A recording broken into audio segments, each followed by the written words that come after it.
Good morning, good evening, good afternoon. Good morning, good afternoon, good evening, everyone. How is it going? Comment allez-vous? You're doing good. Perfect. L'objectif de cette vidéo, c'est comment améliorer votre compréhension orale en anglais. La première chose à savoir, c'est qu'en fait, vous avez une grande différence entre l'écrit et l'oral. Vous l'avez sans doute remarqué, ce qui fait que l'anglais n'est pas une langue facile. Évidemment, pour nous francophones, l'espagnol, l'italien, c'est déjà assez proche au niveau vocabulaire et en plus, en italien, en espagnol, ce que vous lisez, vous le prononcez à peu de choses près, bien évidemment. C'est pas exactement ça, mais c'est quand même très très proche. Alors qu'en anglais, vous avez une énorme différence entre l'écrit et l'oral, ce qui fait que c'est assez, honnêtement, c'est la partie coriace de la langue. Regardez. Vous avez en plus de sons en anglais qu'en français. Vous avez 35 sons en français, 46 en anglais. Mais ces 35 sons en français, vous avez 190 façons de les écrire. OK? Et oui, regardez, le « est », il peut s'écrire comme ça, mais aussi comme ça. OK? Sauf que non seulement on a plus de sons en anglais, mais en plus on a 6 fois plus de façons de les écrire à peu près par rapport au français. D'ailleurs, ce qui explique que vous avez un taux de personnes dyslexiques bien plus élevé au Royaume-Uni qu'en Italie et en Espagne. Et la France est entre les deux, exactement pour ces raisons, d'accord? Pas exactement, mais en tout cas, c'est une cause, ok? Donc, une fois que vous savez ça, vous dites, ok, donc il va vraiment que je fasse attention quand j'apprends mon vocabulaire. Il faut que j'apprenne la prononciation à chaque fois parce que sinon, du coup, je n'aurai pas la prononciation des mots et j'aurai du mal à comprendre. Ça, c'est une première chose. Puisque regardez, to hear, c'est écouter, c'est un i-court. Donc, utilisez toujours la phonétique, c'est le juge de paix. To hear, hear. OK? Donc, vous avez ici le même mot. Ah ben non, en fait, c'est pas le même mot, c'est une orthographe différente, mais c'est exactement la même prononciation. Hear. Donc là, c'est écouter, là, c'est ici. Mais ensuite, vous voyez ce E là, eh ben, il se prononce comme un i-court ici, mais là, c'est un E. OK? There, qui signifie là-bas, il y a. Regardez ensuite, vous avez ici un EA, donc une combinaison de voyelles, et là vous avez simplement un E. Et il se trouve qu'il se prononce exactement avec le R, quand vous rajoutez le R, donc le EAR et le ER ici, il se prononce exactement de la même façon. Mais méfiez-vous parce que ça n'a rien à voir avec la prononciation du E ici et rien à voir avec la prononciation du EAR ici. Donc ça nous donne, chers amis, heard, heard, qui est écouté au passé ou au participe passé. Heard, I heard you. Je t'ai entendu. I heard you. Je t'ai écouté. OK? To hear. Pourquoi je vous dis écouter, c'est entendre. Pardon. Entendre et justement écouter quelqu'un, c'est to listen to someone. OK? Ensuite, ce que vous faites, attendez, je vais finir quand même avec ces exemples. Heard, c'est la horde, le groupe. OK? Hearing, qu'est-ce que c'est? Hearing, c'est l'ouïe.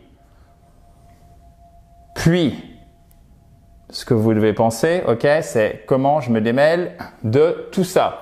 Bon, ce qui est très important, c'est vous utilisez la prononciation et ensuite, vous commencez déjà par non pas chercher à déchiffrer chaque mot pour maîtriser bien chaque mot parce que ça, c'est vraiment la mauvaise méthode. Vous allez vous enfoncer dans le perfectionnisme et il n'y a rien de pire pour pouvoir bien maîtriser la prononciation en anglais et surtout bien le comprendre.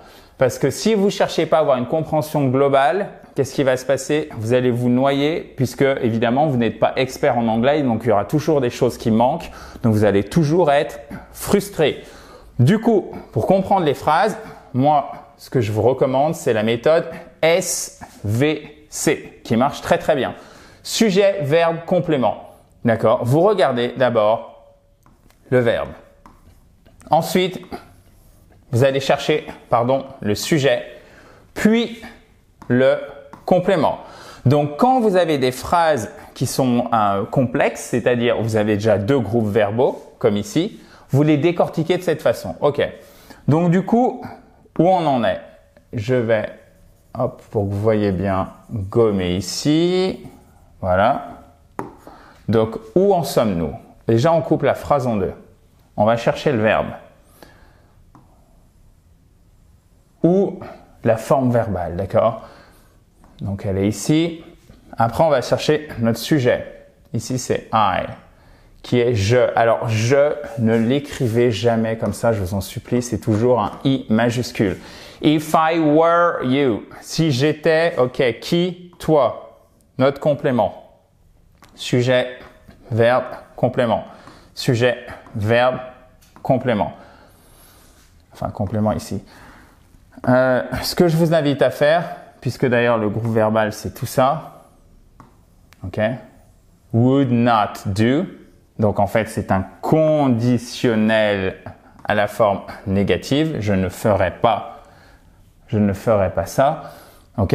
Ce que je vous invite à faire, c'est déjà de bien identifier ces trois éléments. Et là vous vous posez la question, ok? C'est quel temps? If I were you, ok? Temps du passé, would, ça me fait penser à quelque chose. Oui, c'est l'auxiliaire de modalité. C'est le modal pour le conditionnel. Qu'est-ce qu'on fait derrière? Ah oui, on met la base verbale. Elle est où? Je la vois pas. Ah si, c'est do parce qu'en fait, on a le not pour faire la négation. Donc, if, c'est si. Si j'étais toi, je ne ferais pas ça. Alors, ça va vous paraître évident pour certaines phrases. Ça vient de votre niveau d'anglais. Mais déjà, quand vous écoutez et quand vous faites un exercice d'écoute, et on va voir comment faire des exercices d'écoute, c'est très important que vous mettiez pause. Parce que là, vous allez me dire, ça l'écrit, bien sûr.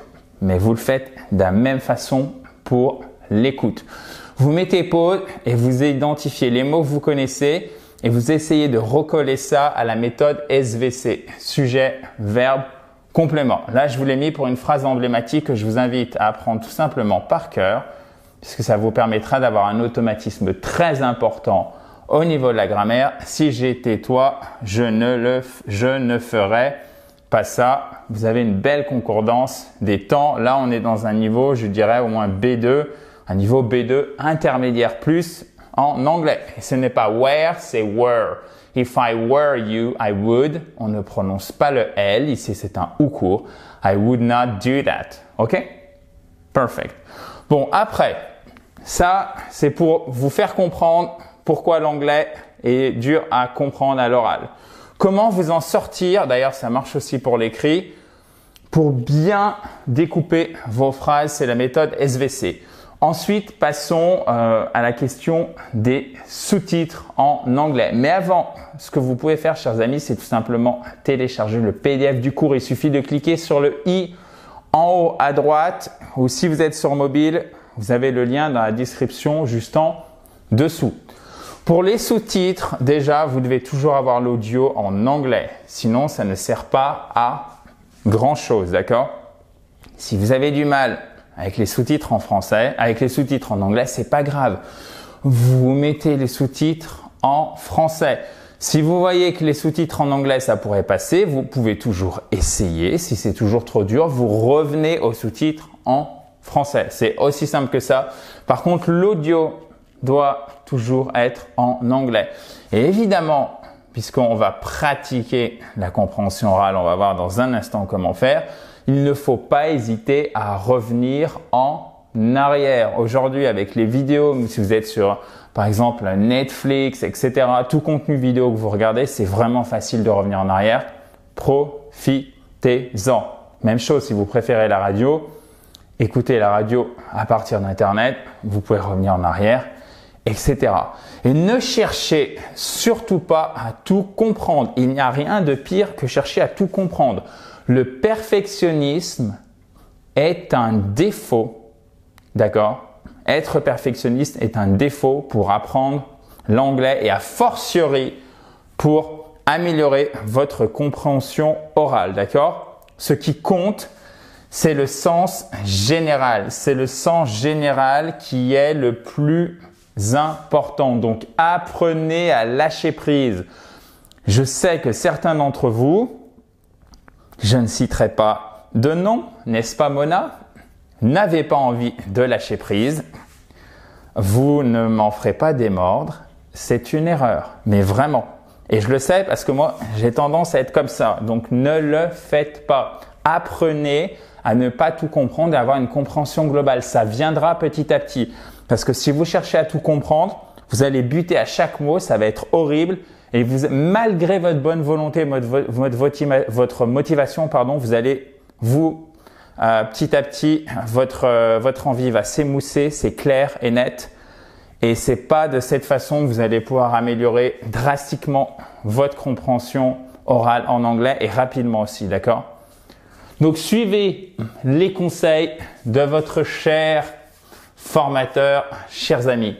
Et évidemment, comme je vous le disais précédemment, utilisez la phonétique. Bon sang, c'est le juge de paix pour bien savoir prononcer. C'est indispensable. Alors, ça peut paraître technique, mais c'est super simple. Regardez toutes les vidéos que j'ai faites sur YouTube, sur cette même et fabuleuse chaîne YouTube à laquelle vous pouvez vous abonner en cliquant sur le bouton rouge en bas à droite. Vous avez plein de vidéos sur la phonétique, vous avez tout sous la main.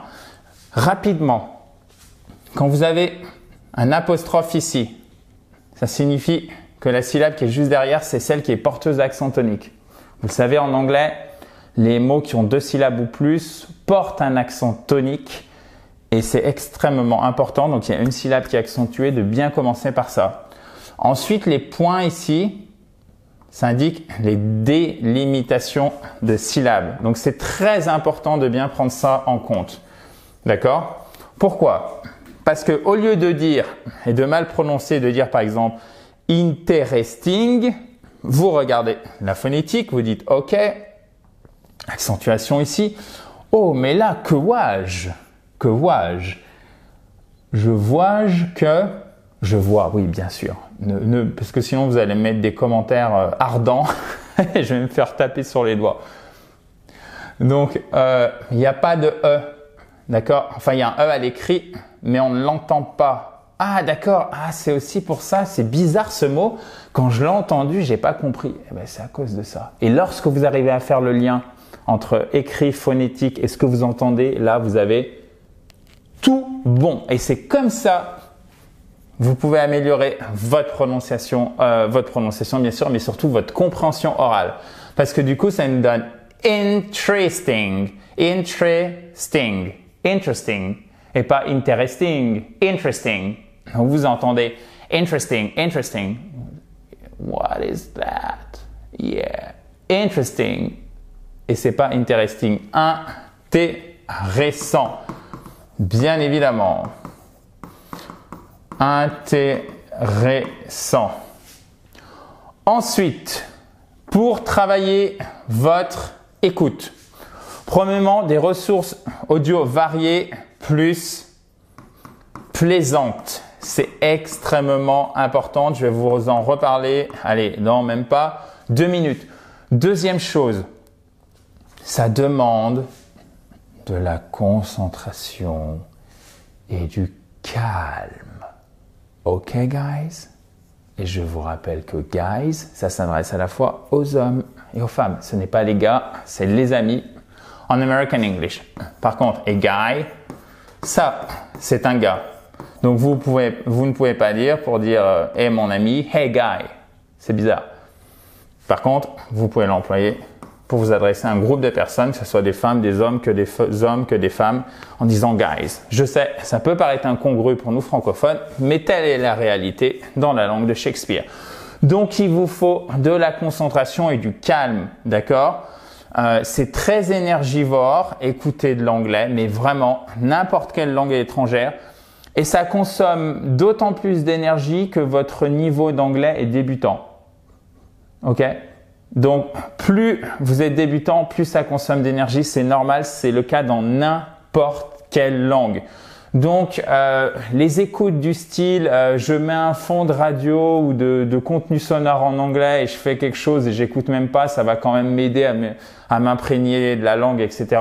Honnêtement, pas du tout. Franchement, je vous le dis tout de suite, malheureusement, ça ne marche pas. J'aimerais bien vous dire oui, mais malheureusement, ça ne fonctionne pas, d'accord?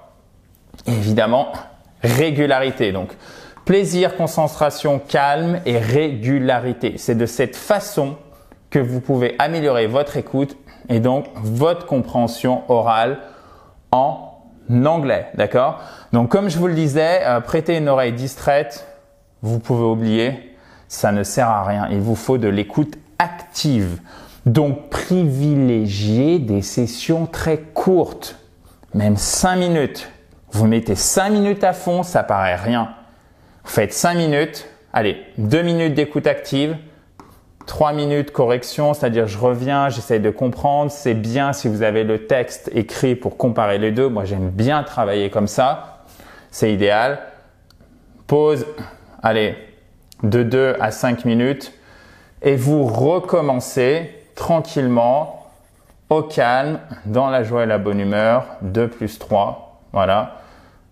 Petite pause, faites 2 plus 3 encore. Si vous faites ça 2 fois par jour, vous allez voir, ça va, votre prononciation, elle va vraiment augmenter, surtout si vous utilisez bien l'écrit, si vous avez l'écrit de ce que vous écoutez, ça fonctionne très bien. Donc 2 minutes d'écoute active, 3 minutes, je regarde le texte, je reviens en arrière, j'essaie de comprendre ce que j'ai pas saisi. 2 à 5 minutes de pause. 2 minutes d'écoute active, 3 minutes je reviens, 2 à 5 minutes de pause et on recommence. Ok? Bon, ça c'est juste un exemple. Après, vous pouvez l'adapter. Attention, faut pas être rigide. Ok, guys? Mais moi, je vous donne un socle, des fondamentaux ici pour améliorer votre compréhension orale. Après, à vous en saisir et à les modeler à l'image de votre apprentissage, chers amis. Donc, au niveau des ressources, et oui, toujours on essaye d'être le plus pratico-pratique. Les podcasts, c'est mieux que la radio parce que souvent les podcasts, vous pouvez écouter une série sur un thème donné, donc ça vous donne du contexte, ça vous donne un environnement linguistique et ça facilite votre compréhension orale, alors que la radio, vous pouvez tomber un peu sur tout et n'importe quoi, surtout si c'est une radio généraliste, d'accord? Évitez les films. Franchement, c'est trop long. C'est souvent trop long. C'est souvent un anglais bien spécifique. Par exemple, un film policier à New York dans les années 60, vous avez un anglais qui est quand même bien spécifique. Les histoires sont pas linéaires souvent, donc c'est pas facile à comprendre. Bon, ça dépend des films évidemment. Mais de manière générale, moi, je préfère tout ce qui est dessin animé. Alors, dessin animé tout court, c'est-à-dire les dessins animés japonais. Les séries aussi, c'est très bien. Évidemment, alors quelle série, vous allez me dire, bon, je vais vraiment pas être original, mais il revient tout le temps. Et c'est vraiment l'idéal, c'est Friends. Ok? Vous ne prononcez pas, évidemment, le I. Voilà. Friends. Qu'est-ce que vous aviez il y en a tellement, mais choisissez bien des séries où l'anglais est adapté. Qu'est-ce que je pourrais, par exemple, si vous écoutez, si vous regardez Suits, honnêtement, l'anglais, il est vraiment très très élevé. Hein. C'est vraiment pas facile à suivre.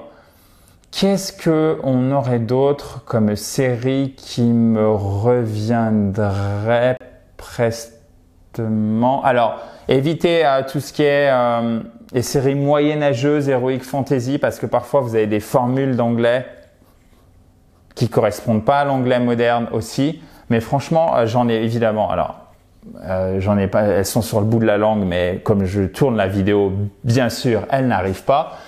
Mais Friends, c'est très bien. D'ailleurs, vous pouvez mettre en commentaire les séries que vous regardez. Ça pourrait inspirer tout le monde. Et à mon avis, ce sera bien mieux que ma sélection. Voilà, je vais m'en sortir comme ça.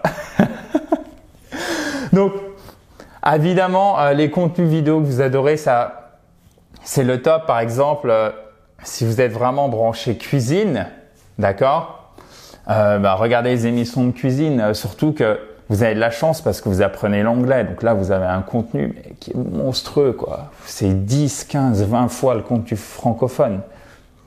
Donc profitez-en. Les chansons, bien évidemment, d'accord? Alors là, en termes de texte écrit, plaisir, c'est parfait. C'est vraiment bien. Faites attention cependant. Donc n'hésitez pas à me poser des questions d'ailleurs, si besoin, m'envoyer un petit email ou un long email ou un grand email. Faites bien attention parce que parfois pour respecter le nombre de pieds, que ça colle bien, pour faire la rime, les paroliers, les chanteurs ont tendance à un peu déformer l'anglais pour que ça passe et vous retrouvez avec des formes un peu bizarres, ok? Notamment chez The Beatles, etc. Donc faites bien attention, des fois vous pourriez être surpris par certaines formes. Même chose si vous aimez musique urbaine, méfiez-vous aussi du registre de langue qui peut être parfois très familier, voire pas forcément respectueux envers tel ou tel groupe de personnes. Alors ça dépend évidemment du type de chanson, mais faites attention parce que vous n'avez pas envie par exemple d'appeler telle ou telle personne par un nom vulgaire et vous le savez même pas. Ok?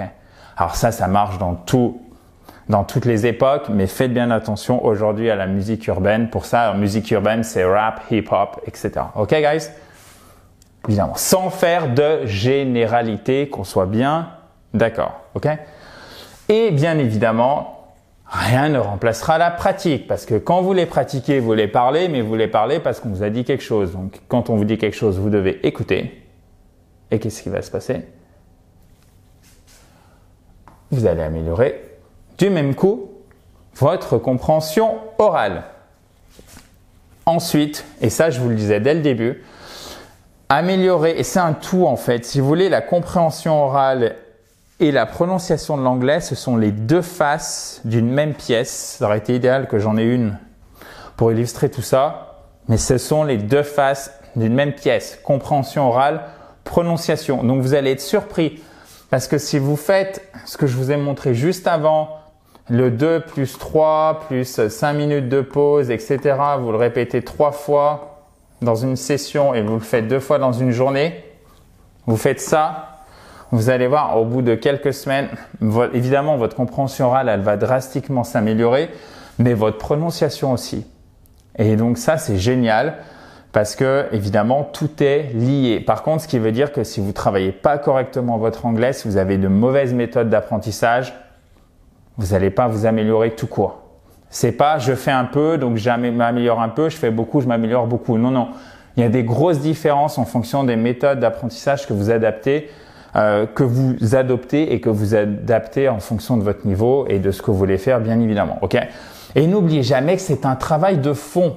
Ok, ça se fait pas dans un claquement de doigts comme ça en 8 jours. Ok? Parfait. Si vous avez des commentaires, vous les mettez juste en dessous. Si vous êtes sur mobile, vous avez un lien dans la description pour récupérer le PDF de tout le cours. D'accord?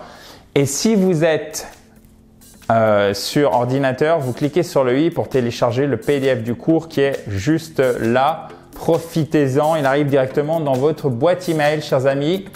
Thank you very much. Merci de votre écoute. Je vous dis à très vite dans la joie et la bonne humeur. Bye bye.